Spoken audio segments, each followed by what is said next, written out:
Hello, Robin. Hi. Let me get some stuff together here.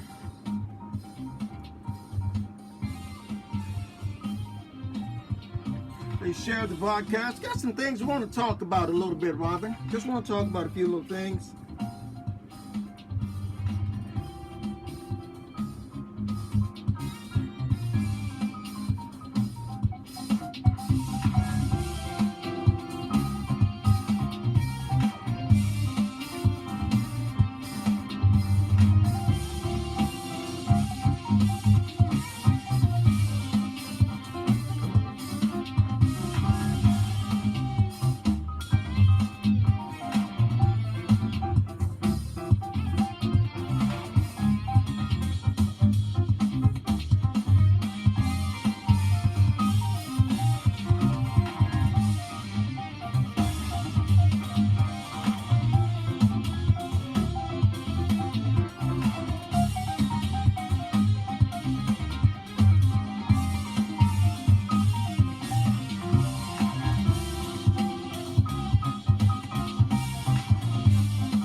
Yeah. Yeah. Yeah.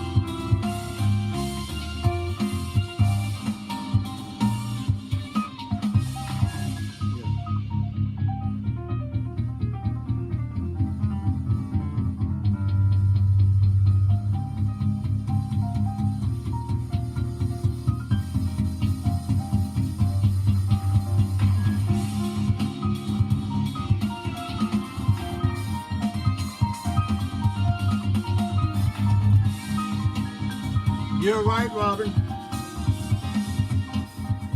You're right, Robin. I was just looking at this. I was just looking at it.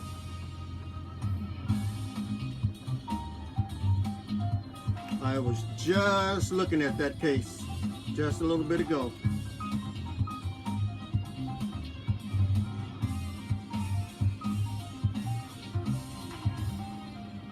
Okay. There we go.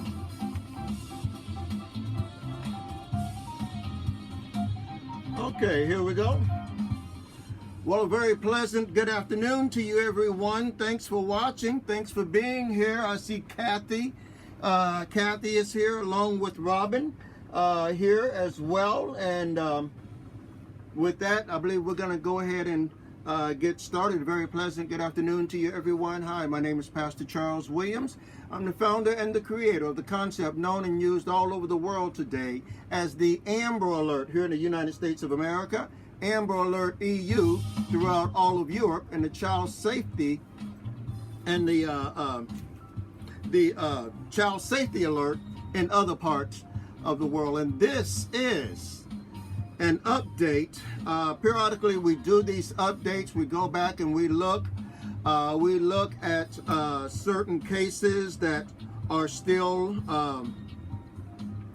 hi Genera, certain cases that are still outstanding, and just kind of bring you up to speed as to any movement. First of all, let's talk about this this case out of Tennessee for little Summer Wells. She is still missing. Okay, Summer Wells is still missing. And I thought about this, Garlinda. I thought about this on yesterday and even on today. And the thought rose within me is this, and I've always believed this, that whenever a child's case seems to be just super hard to find, you're talking about a child, okay, who just seemingly just vanished off the face of the earth, and it just seems as though nobody has any information, nobody has any clues, nobody has anything as to where Summer Wells is. And the last people to see her were her family members. okay? And I've long time been a proponent of this, that whenever a missing child's case seems to be this hard to find, I don't think we need to continue to look out. I think we need to double back, turn back around and look back in, because something is not coming together concerning this, the disappearance of Summer Wells out of Tennessee. Some of y'all may remember some of the last accounts from the family was that the family was out doing something in the yard. If my memory serves me correct, family was out doing something in the yard and so forth. And Summer decided that she was going to go in the house, so they just let her go in the house on her own, by herself. And no one has seen that little girl since. The authorities have no tips. They have no, we have no suspect. We have no car. We have nothing. We have nothing concerning the disappearance of Summer Wells, other than the fact that she is still missing. Genia says, I have been thinking the same thing. Genia says, I've been thinking the same thing. Look at the milk pitcher. Okay, look at the milk pitcher. I don't know. And but I know every time I think about this situation in its entirety,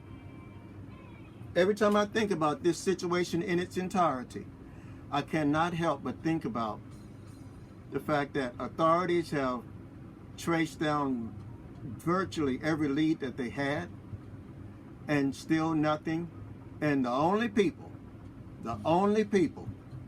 that were the last ones to give any kind of account for her was family. And so just stay tuned. The disappearance of Summer Wells drags on. It drags on. But if I were handling the investigation at this point, I would turn back around and do a lot more looking within the family. I just believe that with all my heart. I've been doing this for over 2.5 decades, Robin. Okay, been doing this for over 2.5 decades, and typically somebody's gonna see something, hear something. A dog is gonna bark, or somebody's gonna remember a car driving at a very high rate of speed, trying to get away. Or somebody would, Jim Davis, somebody would say that, hey, maybe we saw something. We saw a little girl in the car and she looked terrified or something. Nothing. I mean, everything that would normally have a lead to it. Everything that would normally have some type of a lead for an investigator. Okay? For an investigator to look at it has just, this scene, I'll say this is one of the cleanest crime scenes I've ever seen. And when it's this clean, you can rest assured that somebody that knows her or this family or within the family, that's what authorities may be dealing with. I believe that. And I hope that it proves me wrong. Okay, I really do. I hope that it proves me wrong. But right now, we're talking about the case of Summer Wells, as this case is still on the books. Okay, still on the books. So yeah, Shirley Lewis said that she's praying for her. Let me read some of your comments. Robin says that she just took off with no shoes. Geneva Jenya said, okay, Jenya's watching. Robin is watching. Shirley says she's praying for her.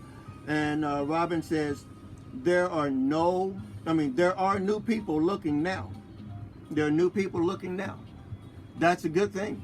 That's a good thing because this was, from an Amber Alert standpoint, this was botched from the very beginning. I mean, absolutely botched. It did not become an Amber Alert until well after this child had been missing. And I forget exactly how many days it was, but after authorities had exhausted all of their leads, then they want to turn and issue an Amber Alert for her, and we did. Let's see here. TBI won't let Echo Search. Somebody said, what was that, Robin? Okay, Robin said TBI won't let Echo Search back in.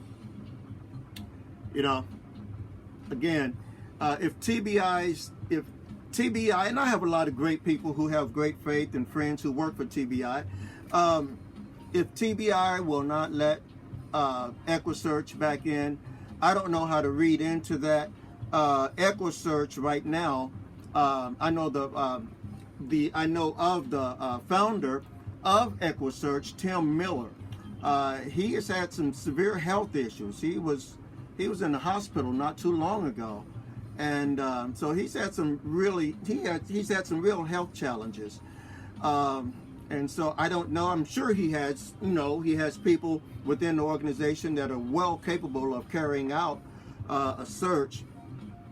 But at this point, I don't understand why TBI would turn away anyone. Their efforts are not netting any results. So why not have TBI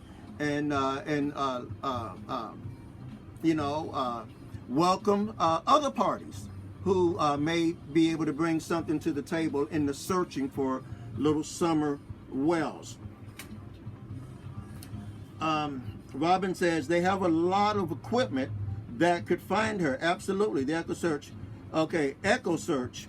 Okay, Robin says the Echo Search is out of Ohio, but the founder of Equa Search, I think we're talking about the same two organizations, but Equa, E-Q-U-A, Equa Search, out of Texas, is out of South Texas, Tim Miller. They have chapters all over the country, okay? They have their specialty is using sonar equipment in case her remains, sonar equipment in case her remains are, underwater per se, but it's been since June that this was an Amber Alert. It's been since June. And I don't know. Yeah, Robin, I think we may be talking about two different organizations. But then again, I'm not sure. But she's been missing it's been an Amber Alert since June. What's that? June, July, August. We're getting ready to go into September here. I don't know if her remains are underwater. I don't know if sonar would pick up at this point. I really don't. Okay, and now I'm not an expert in that field. That's Tim Miller's field. But it seems like that seems to be an awful long time for sonar to be able to register a hit in that regard. Listen, okay, Tim trained David. Okay, I see. Okay, great. That's good. Yeah, I know. I am aware that Tim Miller has chapters throughout the country, if not in all 50 states, certainly in certain parts of the country where they could reach other states if they needed to. And so that is, you're absolutely right. You're absolutely right, Robin, in that regard. Listen, another issue I wanted to come in and talk to you all about is the fact that even though right now that is the only Amber Alert that is active, is the Amber Alert that is still active for Summer Wells. I want you all to pay close attention in your area, in your neck of the woods. I want you all to really pay close attention, because during this quote unquote what we call downtime, where it seems to be that there are no Amber Alerts being there are no immediate Amber Alerts being activated at this point. I want you all to be keenly aware of this term, attempted abductions. Okay? Be aware of the term attempted abductions.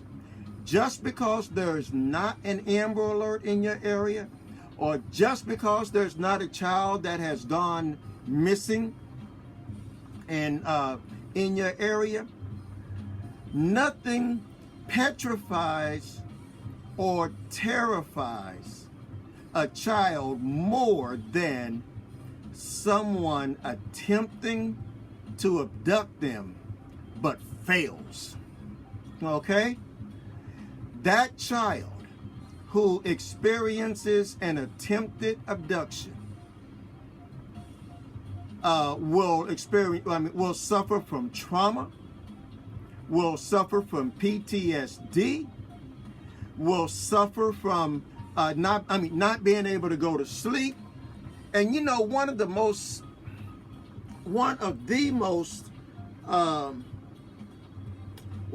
serious things that parents have a tendency to gloss over is this fact. If a child was the victim of an attempted abduction, the child comes home and tells his mother or his father, and they just kind of gloss over it. Okay? They just gloss over it as though, oh well, they didn't get you, so oh well, go on outside and play. That's one of the worst things and one of the saddest things that a child can experience. One, experience the attempted abduction by a predator of some type. And then number two, their family takes what they tell them when they come home, lightly, as though, oh, well, this is not something that was really serious or something of that nature. That's something, and it's interesting right now, let me do something here. Just 1 second here. Just 1 moment here. 1 moment. Okay, I think hopefully that works. Right now, and I know this because I looked this up before I came on the air. Right now, if you go to Google and do a Google search, go to Google, do a Google search, Robin, and there put in child attempted abductions. Put in attempted abductions. And you will be amazed at how many abductions were attempted over the past 24 hours. Okay? Over the past 24 hours. Just in the past 24 hours. I was looking at it and it was like, I think I saw maybe like 3 or 4 just on the first page. And that was going into yesterday. So attempted abductions, let me tell you, attempted abductions are a dry run for actual abductions. Okay? Okay? Attempted abductions are a dry run for actual abductions to take place at a later time. Okay? An attempted abduction is to see if anybody in the neighborhood saw what was going on.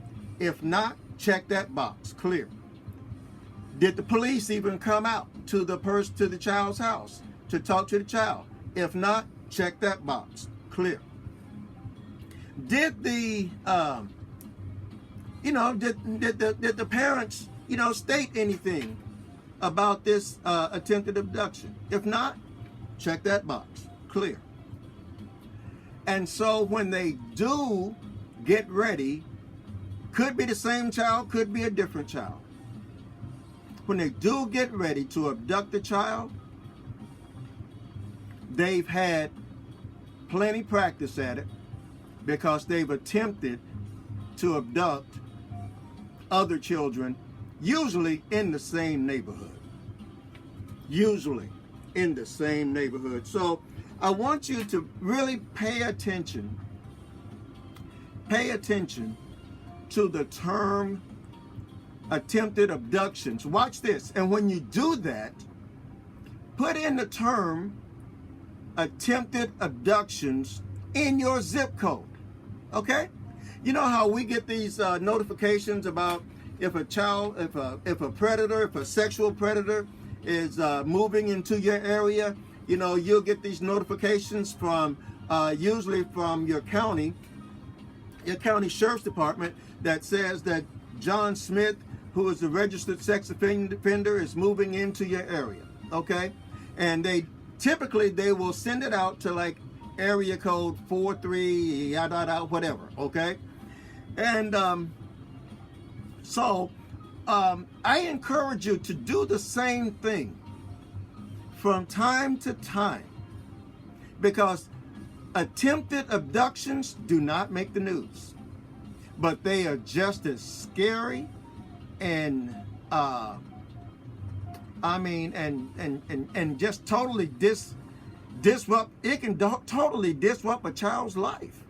It really can. An attempted abduction can do that. So when you put in looking for attempted abductions, put in looking for attempted abductions in your zip code. Okay? Attempted abductions in your zip code. And, hopefully it won't be a lot of them. Hopefully it won't.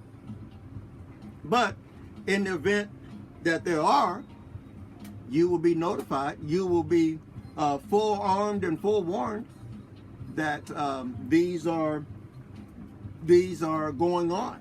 Okay. So whether you get whether it makes the evening news or not, you need to know what's going on in your area. Next thing I want to talk about is right now, as we all know, school. Please share the broadcast. The numbers I see are waning a little bit. Please share the broadcast. Invite others to come on in and watch. Now that school has started in most places across the country, and for those that it hadn't started yet, it will be starting within the next week or so. It is critically important, and I do this each and every year, okay? It is critically important that when the school sends paperwork home with your son or daughter, some schools may send it home electronically, other schools may send it home, with the actual paper. Please take the time out and fill out each form appropriately. Don't just rush through it. Don't just be like, oh man, it's the school and this paperwork, or they get me like this every year. Listen, in that paperwork that the school is sending home to you, in that paperwork is some paperwork that can literally save your child's life. Such as, in that paperwork, there is paperwork in there that states who your child is to be released to. Okay? Who your child is supposed to be released to in the event of an emergency. What happens if the school, what happens if, wow, Robin said she did, Robin took the challenge, Robin said she did, and she found 3. Yeah. She found 3 attempted abductions. But back to the school issue. When the school sends this paperwork home, the school needs to be notified as to who to release your child to in the event of emergency. If the weather is bad and school is shutting down early, who's supposed to come and pick up your child? Okay? Because there have been cases where non-custodial parents were contacted. They received a text that school was closing early. The non-custodial parent did. And you know what happened? The non-custodial parent went and picked up the child, and later, by the time the custodial parent came back, the child and the non-custodial child, the child and the non-custodial parent were gone.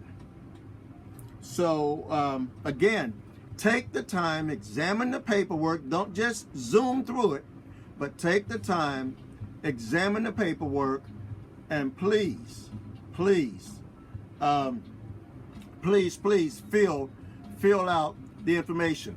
And this is important. Why? Because, hold on, let me do something here. This is really, really important because there are, let's get that. Hopefully that'll be better. I saw my camera trying to lean on me.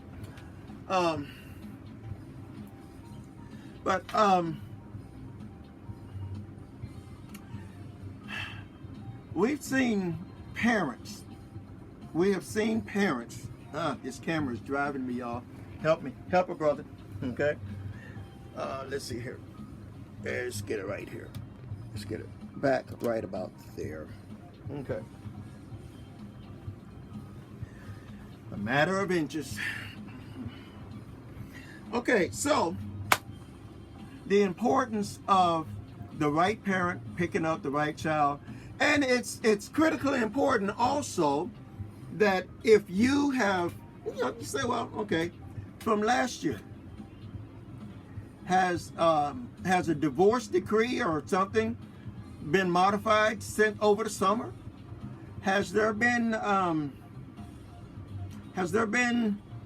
a separation between you and your boyfriend or you and your spouse, and the children are not supposed to be with that particular individual? Okay, the school or daycare needs to know about that. They really do. Okay, that right there can save a child's life. Because here's what I want you to know. If I lived in Texas and someone, God forbid, abducted a child from Texas, by the time you got off work 8 hours later, they could be in Tennessee.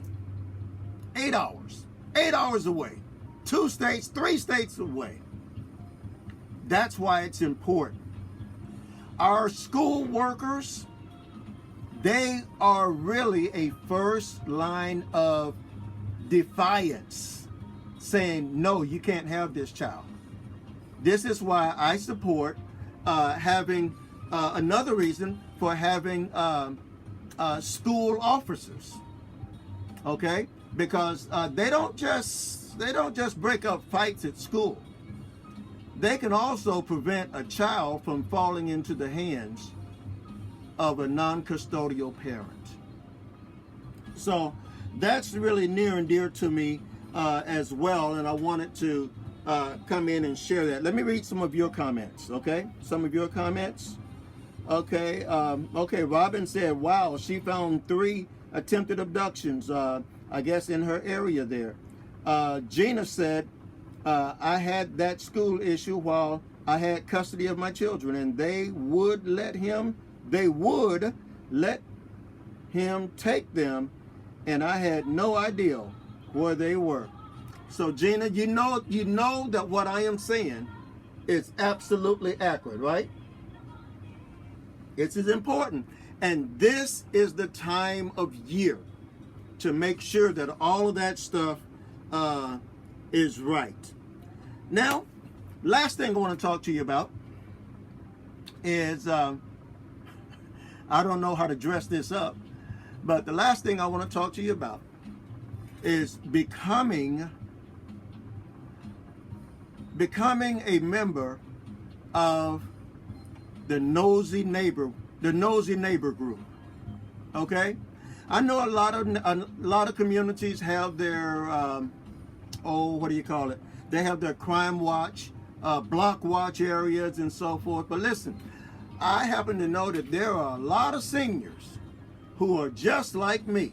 Okay, there are a lot of seniors who are just like me. You're retired, and really you don't have much to do. Become a member of the nosy neighbor group. Okay, what does the nosy neighbor group? A nosy neighbor, okay, watch this. The nosy neighbor opens up his or her front door and watch and make sure that everything is okay at the bus stop. A nosy neighbor notices about what time a child should be walking past their house going to school, or coming from school, or coming from the bus stop, or walking to the bus stop. A nosy neighbor, okay, can also be a great witness as to whether or not a child is being bullied while they are walking to or from the bus stop, or walking to or from school. So there are a number of ways, all of which does not require you to interact with the child. Okay, just, around 8 o'clock in the morning, I'm saying here, around 8 o'clock in the morning, Julie, around 8 o'clock in the morning, just open up your front door and look at the children. Whisper a little prayer for the children as they prepare to go to school, and just be that concerned neighbor, that nosy neighbor, that concerned neighbor, because you never know. Your nosiness, your concern for all of the children in your neighborhood, there may come a time, there may come a day that the information that you have may be extremely helpful to finding one of those children. Okay? Listen, I am a senior citizen. I made it. I am a senior citizen, and I see a lot of parents just like me. And this is my last tip for today. I see a lot of parents just like me every day, a lot of grandparents just like me every day. In just a few moments, I will be going to pick up my granddaughter from school. I love going to pick up my granddaughter from school. It's one of the joys of life, is to go and to pick up your child or your grandchild from school as they get out. And one of the things I have observed, of course, you know me, I'm always looking, right? I'm always looking, and I'm always watching. Make sure you teach your child or your grandchild, don't just come to a car that looks like grandma or grandpa's car. Instruct your grandchildren or your children to stay with the adults on the school ground until your grandparent or your parent comes to the school ground to pick you up. Because God forbid Someone that has a car, like your car, could be parked, in a remotely close area, and your grandchild or your child may think that they're getting in the right car, and when all along they could be getting in the wrong car. So instruct, and teachers who are watching, teachers, you can take this information, share this broadcast, share with your students and those in school offices and school administrators. Share this tip with your with your students' parents or guardians, and let them know that this is why. Let them know that this is why we require whoever is picking you up to come across to the school ground. There is safety in that, and I'll tell you what the safety is, okay? There is safety in whoever is coming to pick you up coming over into the school ground, because on the school ground they have security cameras. On the school ground, okay, there is safety.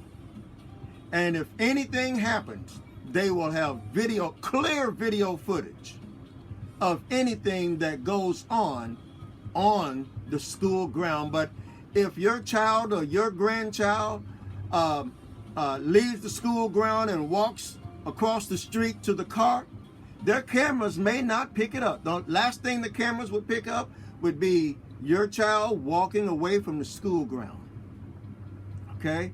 Not knowing whom they were walking to go and meet. So these are just some critical tips. Listen, I want all of our kids to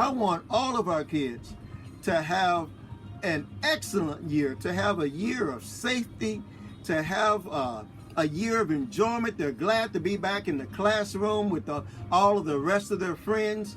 So together, let's all make it a safe and a happy, good school year for each and all of our children.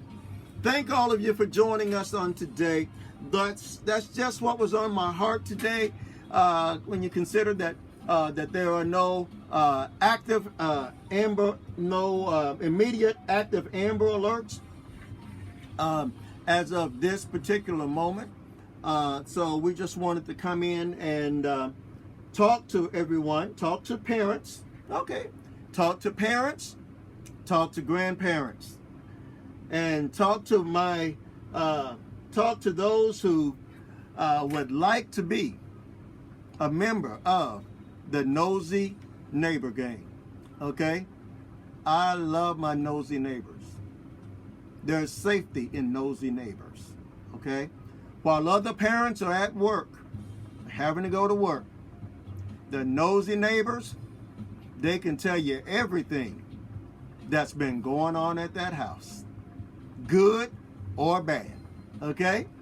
And a good thing too, also, let your children or your grandchildren know which neighbors are the nosy neighbors, so that any time of crisis, they would know who they can trust among their neighbors.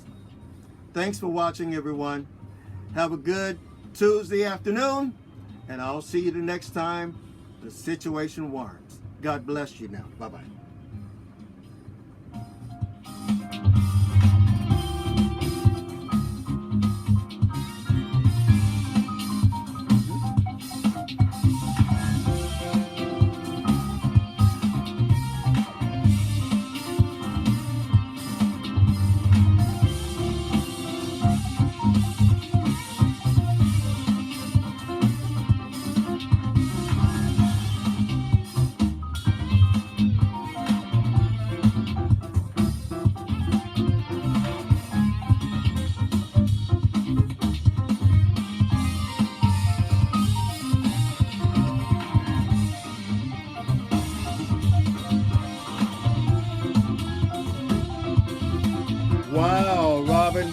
sad. I'm sorry to hear that. But it's good that y'all have that information.